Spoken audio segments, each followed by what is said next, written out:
أقبل قمرك بعد غياب، للجنة فتحت أبواب، بهجة قلبي صفى روحي رحمة. السلام عليكم ورحمة الله وبركاته.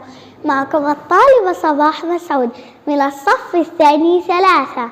كل عام وأنتم بخير بمناسبة حلول شهر رمضان الفضيل. السؤال إليكم أيام معدودة. إليكم السؤال العاشر في أيام معدودة. إليكم السؤال العاشر من المسابقة الرمضانية أيام معدودات.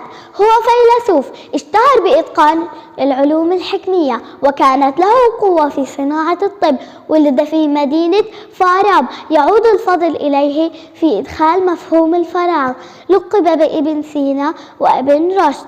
تنقل في أنحاء البلاد وفي الشام، ثم ذهب لدمشق وأقام فيها حتى وافته المنية عن عمر يناهز 80 عاما، وسمي بالمعلم الثاني. فمن هو؟ نلقاكم في سؤال آخر. رمضان كريم، إلى اللقاء. أقبل قمرك بعد غياب، للجنة فتحت أبواب.